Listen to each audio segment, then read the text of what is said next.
como decía en el anterior seminario, los últimos serán los primeros, vamos a dar paso a la presentación de el ilustre intelectual, el doctor Fernando Ferrán, al cual le debía una compensación por haber dejado en último lugar en la primera edición del seminario. De ahí que en la presente ocasión sea el primero en intervenir, so pena de que me retire la palabra en el futuro. En cuanto a su trayectoria personal y profesional, es profesor de la Pontificia Universidad Católica Madre y Maestra, escritor y ostenta el grado académico de doctor en filosofía.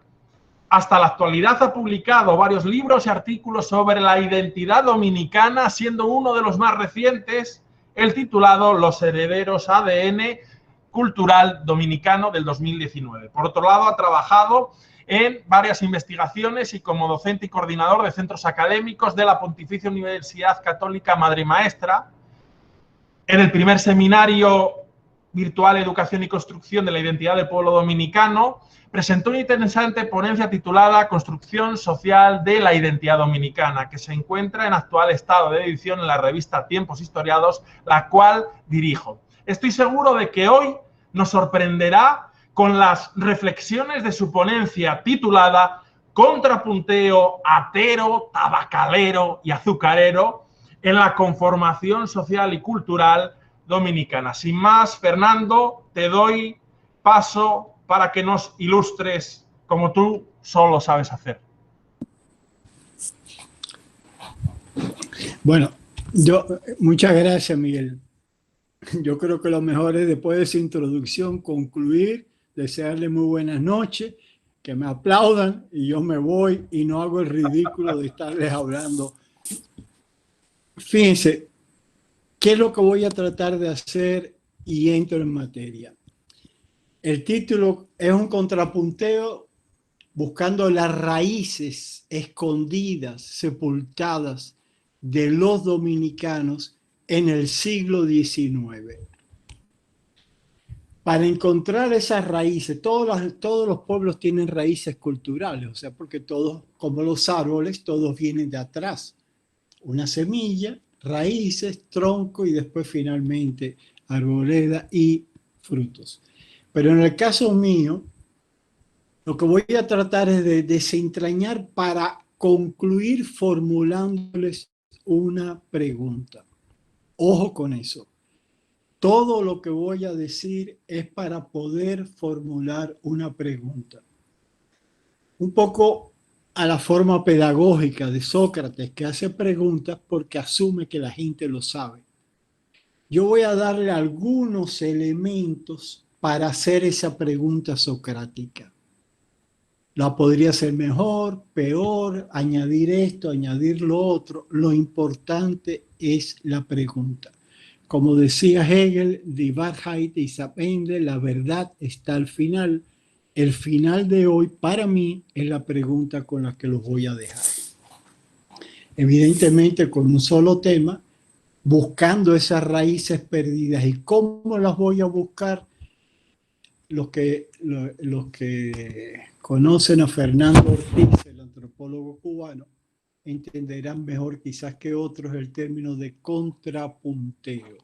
Yo voy a hacer un contrapunteo no solamente del tabaco y del azúcar, como hizo él en Cuba, sino que le voy a añadir, en honor a Fran Moya Pons, un elemento que es el atero. Entonces va a ser el hato, la finca azucarera y la vega tabacalera. El modo de vida en el siglo XIX, al nacimiento de la República, 1844, es básicamente lo que me interesa desenterrar y formular la pregunta que ya les dije. Para eso vamos a imaginarnos, si es que me permiten usar un poco la imaginación, una gallera simbólica, la gallera simbólica dominicana del siglo XIX, pero no para poner a dos gallos a pelear, haitianos, dominicanos. Dejo eso quizás para otra ocasión y otras consecuencias. Voy a imaginarme esa misma gallera simbólica del siglo XIX con distintos actores, cada uno con su gallo, evidentemente. En el lado más oriental de la gallera van a tener los ateros. En la zona más norte, desde siempre, antes que llegaran los españoles, están los criollos cultivando tabaco. En el sur y en el sur central están otros actores, entiéndase bien, los señores que manejaban la finca, los primeros trapiches, pero ya en el siglo XIX, a finales del siglo XIX, es la primera agroindustria que hay en la República Dominicana, que son las plantaciones azucareras. Y así salpicado en el resto de la gallera, hay campesinos por todas partes aislados, hay grupos grupos de cortadores de maderas preciosas en una y otra cordillera, y evidentemente en medio de todo, aun cuando la población vivía de espaldas a ella, esta población a la que me acabo de referir, están los señores que representaban la primera república, pero la primera burocracia en esta república. Entonces, imaginémonos esa gallera y voy a tratar de decir 2 o 3 rasgos característicos, identitarios de cada uno de los actores, o en el hato, o en la finca, o en la plantación azucarera, o en la vega tabacalera, y así sucesivamente. Primero, el rasgo atero. Las relaciones sociales en el hato ganadero giran alrededor de un solo actor, el atero, en su condición indiscutible de patrón y jefe. En ese tenor, y voy a empezar ahora el contrapunteo, el hato y la plantación azucarera pueden ser objeto de un contrapunteo por vía de la relación laboral, que son donde es el caldo de cultivo de los patrones de comportamiento. Perdón. Bueno, pues entonces lo que les decía. El hato y la plantación se asemejan en términos de dependencia, tanto de los peones ganaderos como de los trabajadores de campo azucarero respecto a sus respectivos jefes. A pesar de esa similitud, los dos dependen, la población depende del jefe, en ningún momento se confunden entre sí, puesto que en el mundo azucarero no hay trazo alguno del paternalismo que es dominante del hato ganadero.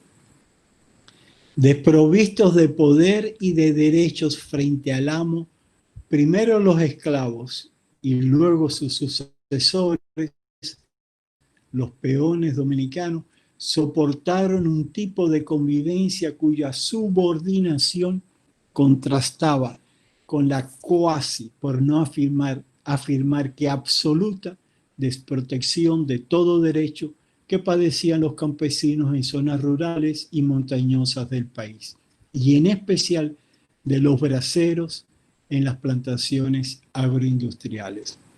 En cualquier hipótesis, debido a la relativa proximidad social de los actores dominicanos en el hato ganadero, cabe advertir una serie de fenómenos culturales distintivos de esta forma de organización social.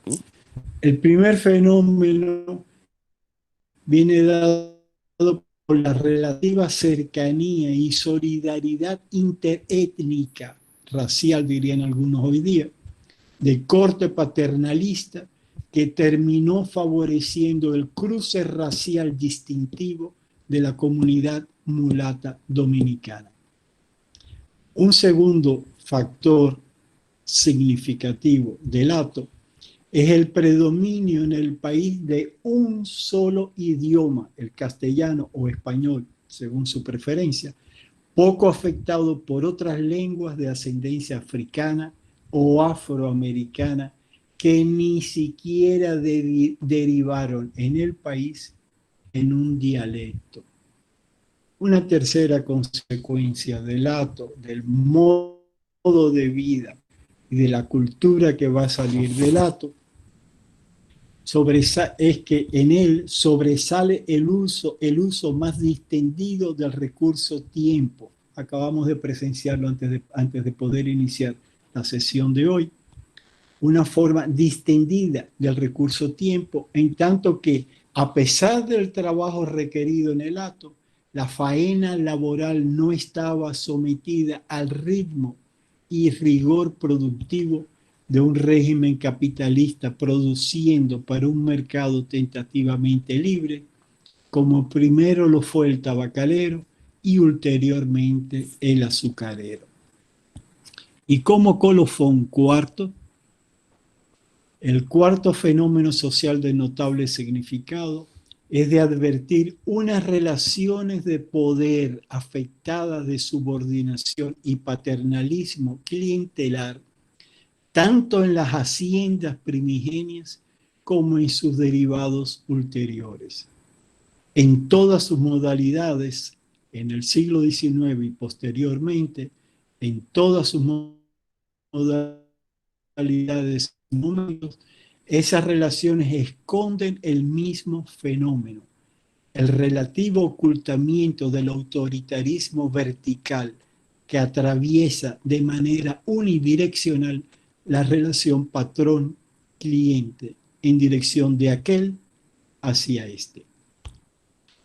Todos esos fenómenos avalan y sustentan que en el mundo cultural dominicano predominen unas relaciones sociales de poder ambiguas por su aparente proximidad, calurosa estrechez y familiaridad en y entre los más diversos grupos y clases sociales. Esas relaciones engendran un estado de dependencia y de desigualdad de parte de todo el que se someta o sea sometido a quien quiera sea el nuevo amo y patrón. El gen tabacalero. Vamos a olvidarnos ahora de lo que ha sido esa dependencia patrón-cliente que se hereda del modelo atero y vámonos ahora a lo que yo llamo el gen tabacalero, el meme tabacalero, que sale de Las Vegas, donde se cultiva el tabaco en el país. Estamos de nuevo, recuérdense que estamos en el siglo XIX, raíces de la dominicanidad contemporánea. A diferencia del acto, donde un patrón ordena y todos los demás obedecen en fingida condición de cercanía. También, a diferencia del minifundio campesino, abandonado a su suerte en algún terreno de subsistencia, e incluso, a diferencia de la plantación azucarera, en la que picadores de caña perduran segregados de toda la población restante, el minifundio tabacalero es una telaraña de actores semejantes que por iniciativa y a riesgo propio todo lo integra y promueve. Con razón, Pedro Francisco Bonó llamó al tabaco, y cito, el verdadero padre de la patria.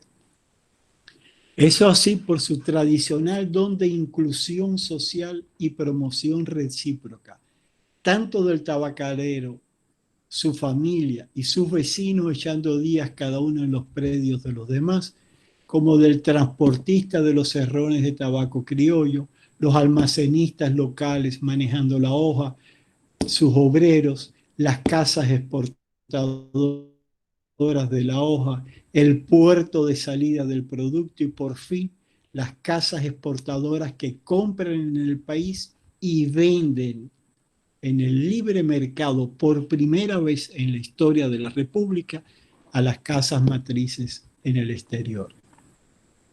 En esa intrincada y compleja red de apoyo comunitaria cooperan y se benefician todos aquellos en lo que se sustentan, todos aquellos en lo que sustentan una causa colectiva.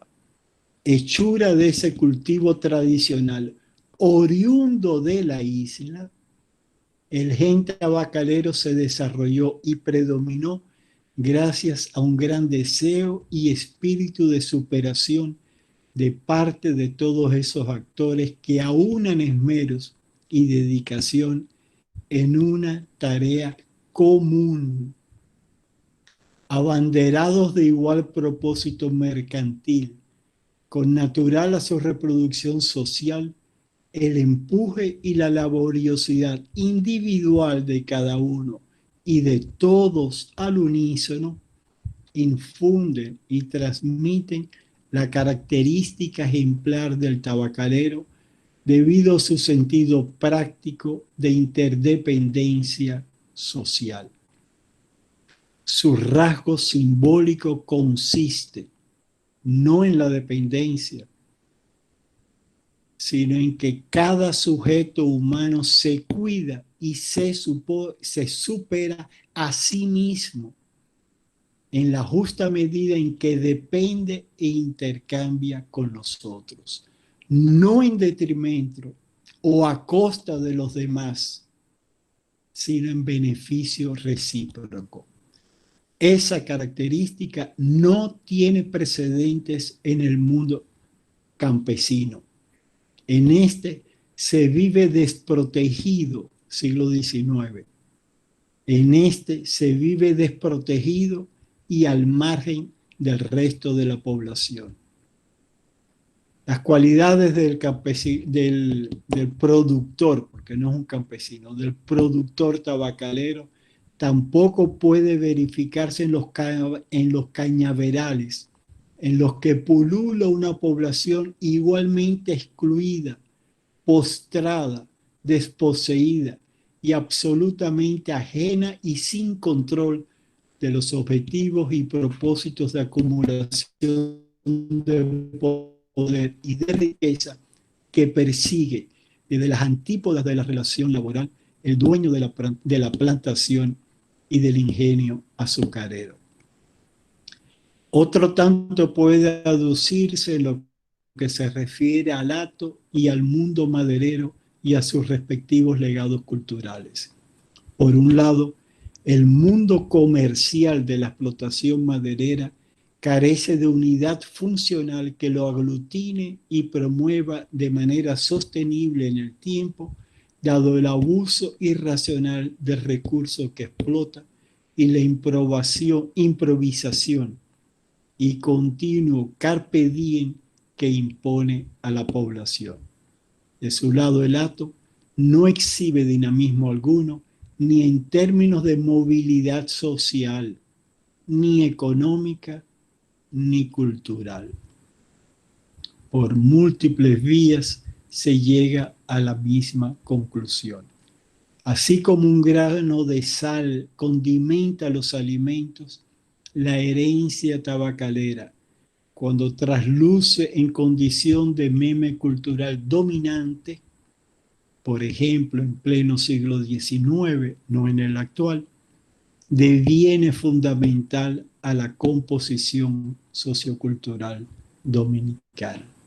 Gracias a su legado, cada sujeto asume su individualidad y se reproduce a sí mismo de manera autónoma, pero en tanto que aunado y superado en los demás, sin que esa empresa colectiva intervenga o sea determinante, sin que en esa empresa colectiva intervenga o sea determinante la mano gubernamental y sin que haya que plegarse a alguna instancia de poder arbitraria y muchas veces despótica.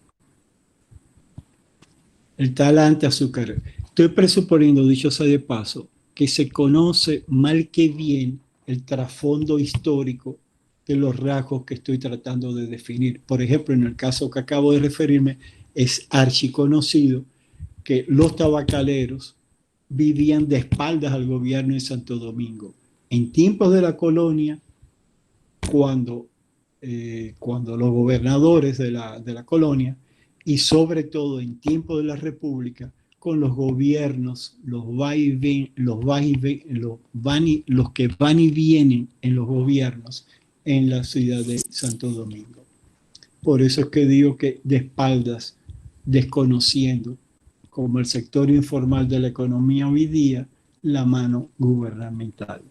El talante azucarero. El talante azucarero aparece a finales del siglo XIX. O sea, no estamos ya en época de los trapiches coloniales. A finales del siglo XIX.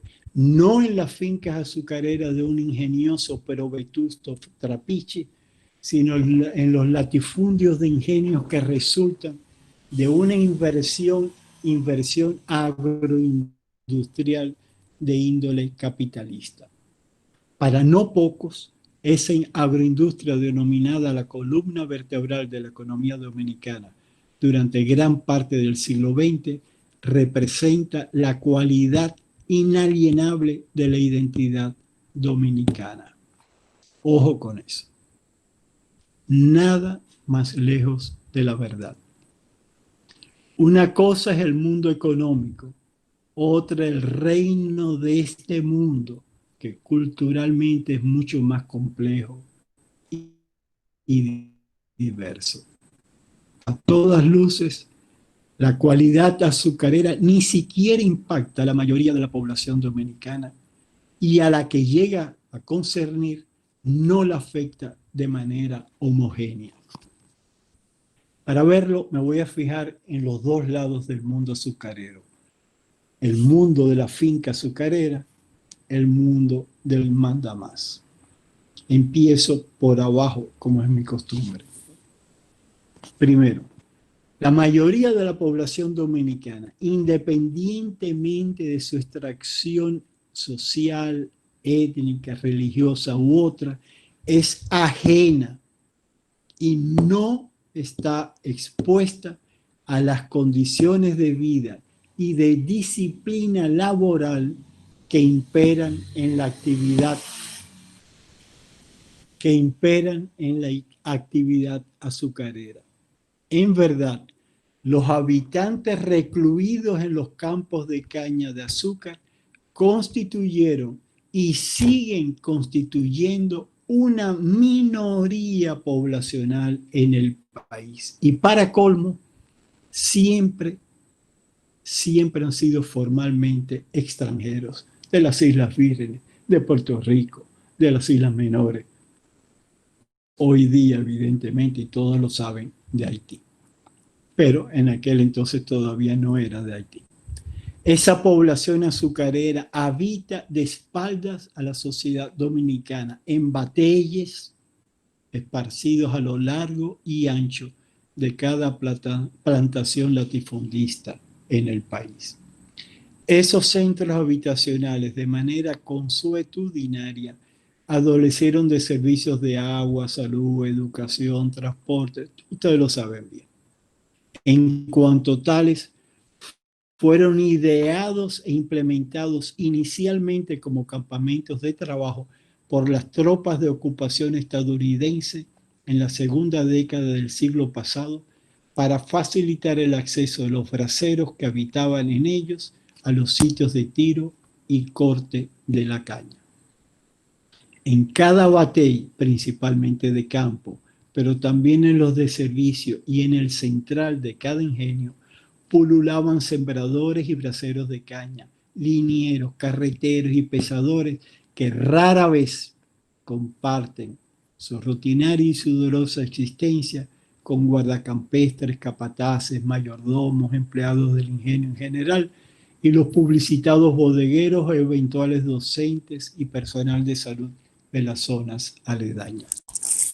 Si algo debe quedar claro es que el hombre del batey y todos ellos juntos con sus respectivos dependientes hoy día en poco, quisiera subrayarlo, se asemejan al popular y folclórico negrito del batey. El hombre del batey se diferencia del resto de la población dominicana. Se le recluta y tiene formalmente como extranjeros aislados en una plantación agroindustrial. Subsisten sometidos a largas horas de extenuantes y sudorosas faenas que agotan diligentemente dada su sumisión laboral a una disciplina férrea e incondicional. La voz de mando que obedecen es única y exclusiva, pues emana de la boca del administrador y o propietario de la plantación, encadenada por los eslabones de sus representantes e intermediarios. Así pues, en contraste con lo que acontece en el resto del conglomerado poblacional dominicana, donde la gran mayoría de la población comparte de manera informal, por iniciativa propia y de espaldas a las condiciones de vida características del batey azucarero, en los cañaverales la vida humana se reproduce enajenada de sí, desposeída de voluntad propia, retenida bajo el completo dominio que ejerce el administrador o su representante sobre la mayoría absoluta de los bateyes. Huelga explicar, por tanto, por qué está requete comprobado que el dominicano no corta caña. Una cosa es la vocación artística, incluso religiosa, folclórica del cañaveral, pero otra muy distinta, sus valores, hábitos, costumbres y sobre todo sus patrones de comportamiento cultural.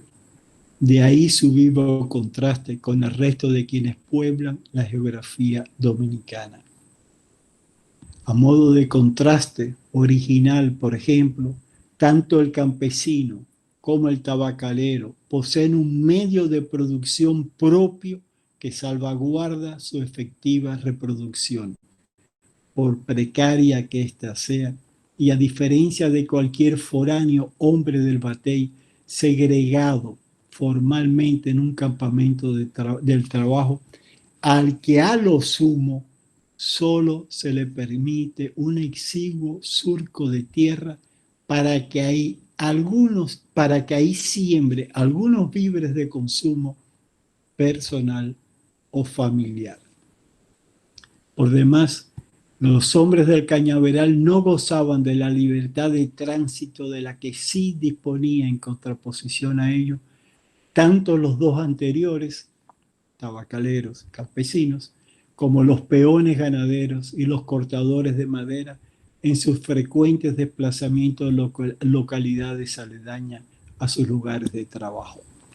Ahora bien, el contrapunteo diferenciador por excelencia del azúcar es más notable a nivel de las alturas. Segundo, dejo la finca azucarera, el batey y su población en los campos de tiro y corte de caña, y subo al propietario y a los administradores, evidentemente. El talante azucarero se manifiesta no solo en función de los de abajo, subyugados en el cañaveral, sino más bien en el resto de la sociedad dominicana, a partir de finales del período decimonónico, cuando irrumpió en el resto de la sociedad dominicana y propició la verdadera gran transformación. Estoy aludiendo evidentemente a Karl Polanyi, la gran transformación de dicho conglomerado social.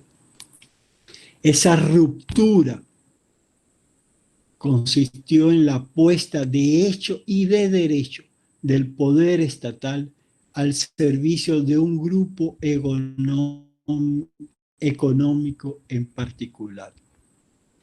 Ese fenómeno no se había registrado ni con los tabacaleros que vivían de espaldas a Santo Domingo, aún menos con los campesinos perdidos en sus predios en las montañas, y en sentido estricto tampoco con los ateros y los madereros. Con la irrupción de la agroindustria azucarera en el dominio público y teniendo como actores principales a quienes han sido identificados como varones, lores y hasta zares del azúcar, dejó de funcionar el acostumbrado proceso de aculturación en el seno de segmentos mayoritarios del pueblo dominicano. La raigambre atera, así como la tabacalera, la campesina, la maderera u otra cualquiera de las más tradicionales, pasaron a un estado de cosas recesivo, sometidas en lo sucesivo por el dominio del talante azucarero. Llegaba así, por gravedad propia y, óigase bien, y con o sin arritmia histórica, la hora de la manipulación y uso en beneficio propio y desde arriba de los hilos del poder político y económico del país. Los regentes de la floreciente y primera agroindustria del país, la azucarera, transgredieron el acostumbrado desconocimiento con el que los más diversos actores públicos desplegaban sus actividades económicas de espaldas o desconociendo la autoridad estatal y a sus representantes. Testigos de ese constante desconocimiento de la autoridad gubernamental fueron, según los anales patrios, esa legión de tabacaleros, campesinos, leñadores, dueños de aserradero y comerciantes de madera, sin excluir en parte a la baja empleomanía gubernamental, todos los cuales operaban de espalda a las disposiciones de los gobiernos de turno. En contraposición a todos esos, el recién surgido magnate azucarero rompió la usanza dominicana en la materia y una y otra vez recurrió a los representantes del poder estatal. Para garantizar la seguridad jurídica de la propiedad privada de los antiguos terrenos comuneros, así como de sus negocios e inversiones de capital. De manera afín, por medio de esa misma articulación, influenciaban e incidían en asuntos relacionados con el control del mercado en el que operaban, la gobernanza del país, la seguridad jurídica de sus negocios y en cuanta relación social favoreciera sus operaciones industriales, agrícolas, comerciales y financieras.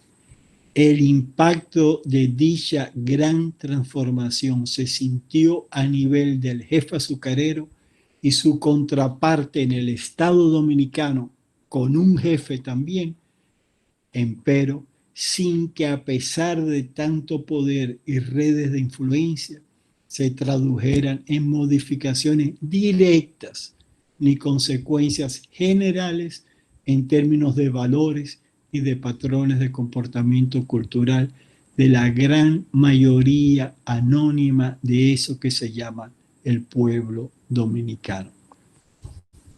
Desde aquel entonces se comienza a valorar la utilidad del poder gubernamental como aliado estratégico a disposición del emergente gran empresariado azucarero en el país. El batey en el que se enraizaba tanta fortuna pasó a ser cicatriz y símbolo eficaz de dos poblaciones, la tradicional y la confinada, de dos poblaciones adyacentes, pero inconfundibles y circunscritas por el cúmulo de poder recién adquirido a partir de los predios azucareros. Hasta ahí básicamente la gallera y el contrapunteo de las características identitarias de los habitantes de los hatos, de las vegas azucareras, de la finca, de la plantación azucarera, y de paso mencioné campesinos y madereros. Llego, por tanto, y ya estoy a segundos de concluir, a la pregunta. Una pregunta, yo tengo mi opinión particular, pero la dejo en el ánimo de cada uno de ustedes a ver cómo la responderían.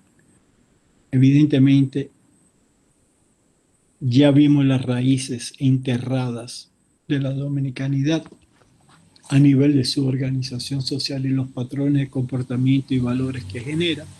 El problema ahora es el siglo XX, sabiendo evidentemente que hay un siglo XX, pero el siglo XXI, pero sabiendo evidentemente que ha venido el paso del siglo XX, el cual no es el tronco, no las raíces. La pregunta. La conclusión de tanto discurrir es la formación de una última y anunciada pregunta. En medio del fragor de la metafórica gallera dominicana, y para que en ella no se derrame más sangre inocente en vano, la cuestión que cada estudioso e interesado en el desenvolvimiento de la realidad social ha de hacerse y responder es esta. Dado el legado que cada una de las raíces culturales de la sociedad dominicana aporta al presente, ¿cuál de ellas, independientemente de que esté en estado dominante o recesivo, como los genes biológicos en el cuerpo humano, en la herencia, ¿no? Independientemente de que esté en estado dominante o recesivo, ¿cuál de esas raíces cuenta con mayor potencialidad para extender el desarrollo sostenible del pueblo dominicano como dominicano en medio de la comunidad internacional? No se trata de una cuestión bizantina en el reino de este mundo, sino de asuntos de vital importancia que conciernen tanto el significado y el sentido de nuestro actual quehacer como el de las futuras generaciones a las que nos debemos. Es en ese contexto, sobre todo el de nuestros o los herederos, por consiguiente, que dicha pregunta espera una respuesta consensuada de todas y de todos nosotros. En particular, debido a lo que somos, como dominicanos y a lo que estamos llamados a hacer en el concierto de tantas otras naciones, en tanto que dominicana. En lo que a mí respecta, mantengo mi a priori favorable respecto al gen tabacalero, pero no de manera exclusiva, pero sí preferencial. Con la perspectiva de los de abajo, le hace bien, a nivel de pueblo y no de notables figuras aisladas de este en las mesas de poder o ubicadas en los anaqueles de la historia o en las páginas de revistas sociales de estirpe, sostengo que el gen tabacalero encarna la piedra angular del sistema organizacional dominicano. Su característico meme cultural, asumiendo metafóricamente el papel de esa piedra angular entre muchos otros cantos y paredes, aúna y preserva la edificación temporal de lo dominicano. En concreto, su empuje independiente renueva esa construcción desde su estado de informalidad en medio tanto de la modernidad y del crecimiento económico del país, como de funcionarios gubernamentales que paradójicamente contribuyen a elegir al tiempo que los desconoce cuantas veces decide reproducirse al margen de ellos. Muchas gracias. Muchas gracias, Fernando. Gracias, como siempre, por tus sabias aportaciones que me encantan. En el tercer seminario, si es que lo hay, te tendremos otra vez, no te preocupes.